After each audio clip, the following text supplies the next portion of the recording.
ஸ்ரீ குருபியோ நமக. அனைவருக்கும் நமஸ்காரம். இன்று அபூர்வமான கிருஷ்ண அங்காரக சதுர்தசி, கிருஷ்ண அங்காரக அமாவாசை. இது ஒரு தலைமுறையின் பாபத்தையே அழித்து எதிர்கால தலைமுறையை சுக்கமாக வாழ வைக்கிறது. ஏன் அப்படி சொல்லப்படுகிறது என்பதை தெரிந்து கொண்டு இன்று அவசியம் ஒவ்வொருவரும் சொல்ல வேண்டிய பித்ரு சாபம் போக்கும், பித்ருக்களின் ஆசையை பெற்றுத்தரும், சந்ததி சிறக்க செய்யும் கருட புராணத்தில் உள்ள மிக மிக சக்தி வாய்ந்த பித்ரு ஸ்தோத்திரம் சொல்லலாம். இன்று அமாவாசை, ஹனுமனுக்கு உகந்த தினம். துஷ்ட சக்திகளை போக்கவல்ல ரக்ஷையாக காக்கக்கூடிய ஸ்ரீ ஹனுமத் ரக்ஷா ஸ்தோத்திரம் பாராயணம் செய்யலாம். தேய்பிரை சதுர்தசி திதி செவ்வாய்க்கிழமை சேர்ந்து வருமானால் அது கிருஷ்ண அங்காரக சதுர்தசி என்று சொல்லப்படுகிறது. இது சூரிய கிரகண புண்ணிய காலத்திற்கு சமமானது. கிரகங்களிலேயே செவ்வாய்க்கு தெய்வத்தன்மை அதிகம். சிவபெருமானின் அம்சமான வீரபத்ரரை செவ்வாய் கிரகமாக வானமண்டலத்தில் இடம்பெற்றுள்ளதாக மச்ச புராணம் கூறுகிறது. தக்ஷன் தனது மகள் தாக்ஷாயணியை சிவபெருமானுக்கு திருமணம் செய்து கொடுத்தார். ஒரு சமயம் யாகம் ஒன்றை நடத்திய தக்ஷன் விரோதம் காரணமாக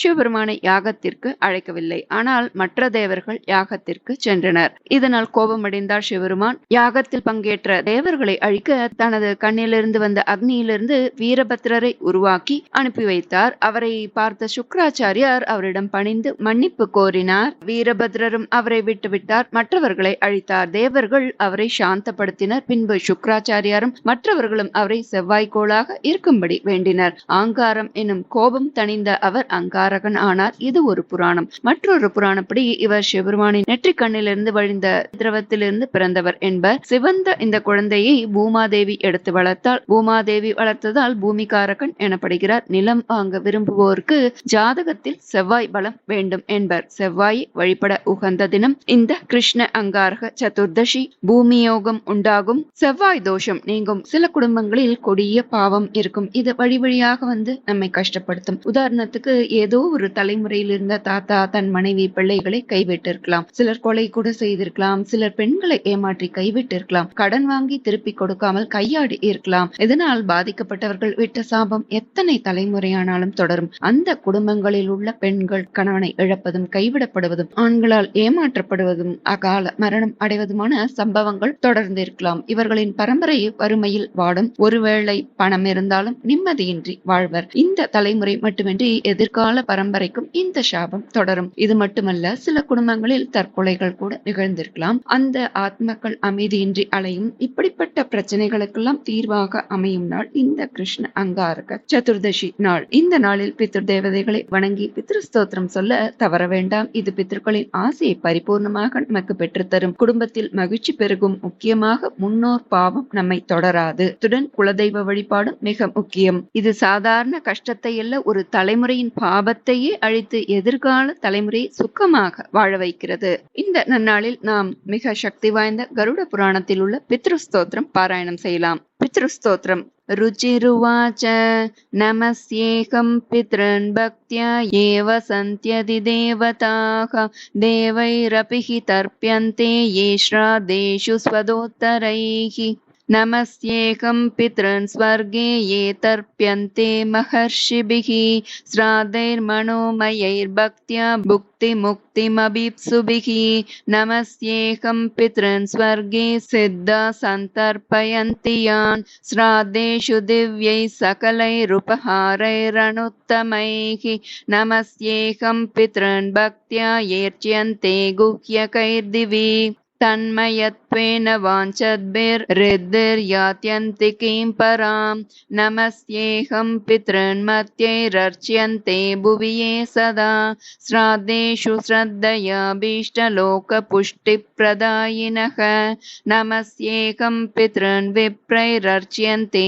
புவி யே சதா வாஞ்சிதாபீஷ்டலாபாய பிராஜாபத்யப்ரதாயினः நமஸ்யேகம் பித்ரன் யே வை தர்ப்யந்தேரண்யவாசிபிः வன்யை ஸ்ராதைர்யதாகாரைஸ்தபோ நிர்தூதகல்மஷைः நமஸ்யேகம் பித்ரன் விப்ரைர்நைஷ்டிகைர்தர்மசாரிபிः யே சம்யதாத்மபிர்நித்யம் சந்தர்ப்யந்தே சமாதிபிः नमस्येऽहं पितॄन् श्राद्धैराजन्यास्तर्पयन्ति यान् कव्यैरशेषैर्विधिवल्लोकद्वयफलप्रदान् नमस्येऽहं पितॄन् वैश्यैरर्च्यन्ते भुवि ये सदा स्वकर्माभिरतैर्नित्यं पुष्पधूपान्नवारिभिः नमस्येऽहं पितॄन् श्राद्धे शूद्रैरपि च भक्तितः सन्तर्प्यन्ते जगत्कृत्स्नं नाम्ना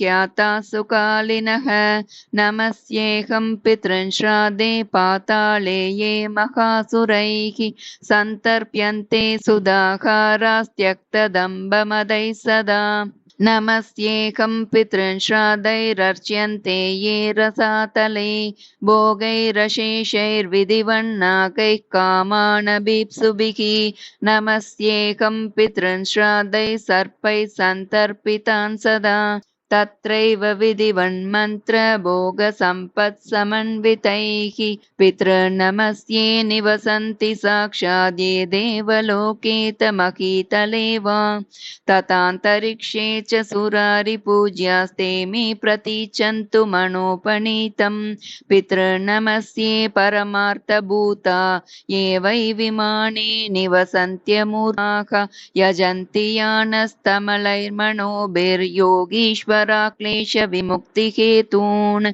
पितॄन्नमस्ये दिव्ये च मूर्ता स्वदा भुजकाम्य फलाभिसन्धौ प्रधानशक्ता सकलेप्सितानां विमुक्तिदायेन संहितेषु तृप्यन्तु तेऽस्मिन् पितरः समस्ता इच्छावतां ये प्रदिशन्ति कामान् सुरत्वमिन्द्रत्वमितोऽधिकं वा गजाश्वरत्नानि महागृहाणि सोमस्य ये रश्मिषु येऽर्कबिम्बे शुक्ले विमाने च सदा वसन्ति तृप्यन्तु तेऽस्मिन् पितरोन्नतो यैर्गन्धादिना पुष्टिमितो व्रजन्तु येषां हुतेऽग्नौ हविषा च तृप्तिर्ये भुञ्जते विप्रशरीरसंस्थाः ये पिण्डदानेन मुदं प्रयान्ति तृप्यन्तु तेऽस्मिन् पितरोन्नतो यैः ये खड्गमांसेन सुरैरभीष्टैः कृष्णौ स्थिलैर्दिव्यमनोहरैश्च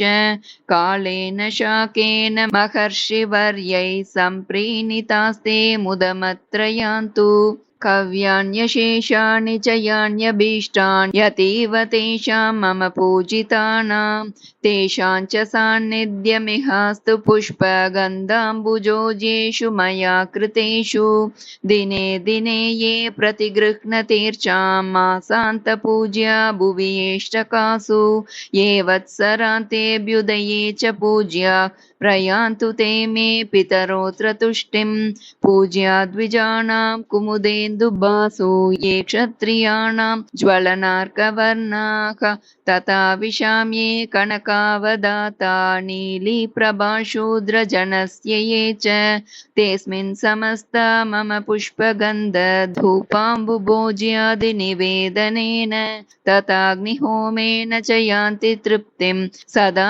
पितृभ्यः प्रणतोऽस्मि तेभ्यः ये देवपूर्वाण्यभितृप्तिहेतो रश्नन्ति कव्यानि शुभाहृतानि तृप्ताशये भूतिसृजो भवन्ति तृप्यन्तु तेऽस्मिन् प्रणतोऽस्मि तेभ्यः रक्षांसि भूतान्यसुरांस्ततोग्रान् निर्नाशयन्तु त्वशिवं प्रजानाम् आद्यासुराणाम् अमरेश पूज्यास्तृप्यन्तु तेऽस्मिन् प्रणतोऽस्मि तेभ्यः अग्निस्वाता बर्हिषद आज्यपासोमपास्तथा व्रजन्तु तृप्तिं श्राद्धेऽस्मिन् पितरस्तर्पिता मया अग्निस्वाताः पितृगणाः प्राचीं रक्षन्तु मे दिशं तथा बर्हिषदः पान्तु यां यां मे पितरः सदा प्रतीचीमाज्यपास्तद्वदुदीचीमपि सोमपाः रक्षो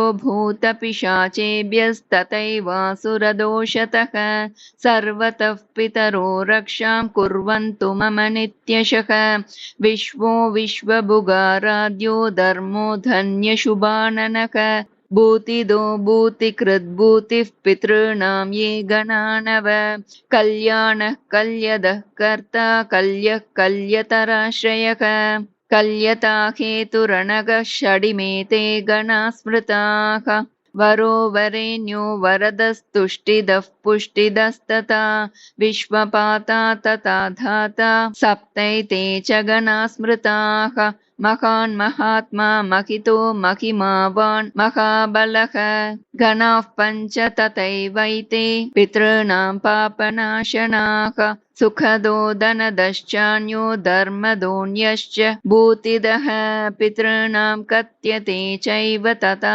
गणचतुष्टयम् एकत्रिंशत् पितृगणा यैर्व्याप्तमखिलं जगत् तयेवात्र पितृगणास्तुष्यन्तु च मदाहितम् इति श्रीगरुडपुराणे रुचिकृतपितृस्तोत्रं सम्पूर्णं श्रीगुरुभ्यो नमः हरिः ओम् இன்று அமாவாசை நாம் துஷ்ட சக்திகளிலிருந்து நம்மை காக்கும் ஸ்ரீ ஹனுமத் ரக்ஷா ஸ்தோத்திரம் பாராயணம் செய்யலாம். ஸ்ரீ ஹனுமத் ரக்ஷா ஸ்தோத்திரம். வாமே கரே வைரிபிதம் வகந்தம் ஷைலம் பரே ஸ்ருங்கலகாரடங்கம் ததானமச்சாச்ச சுவர்ணவர்ணம் பஜே ஜ்வலத் குண்டலமாஞ்சனேயம் पद्मरागमणिकुण्डलत्विषा पाटलीकृतकपोलमस्तकम् दिव्यहेमकदलीवनान्तरे भावयामि पवमाननन्दनम् उद्यदादित्यसङ्काशमुदारभुजविक्रमम् कन्दर्पकोटिलावण्यम् सर्वविद्याविशारदम् श्रीरामहृदयानन्दम् भक्तकल्पमहीरुकम् अभयम् वरदम् दोर्भ्याम् कलये मारुतात्मजम् वामहस्ते महाकृच्छ्र दशास्य करमर्दनम् उद्यद्वीक्षणकोदण्डम् हनुमन्तम् विचिन्तयेत् स्फटिकाभं स्वर्णकान्तिं द्विभुजं च कृताञ्जलिम्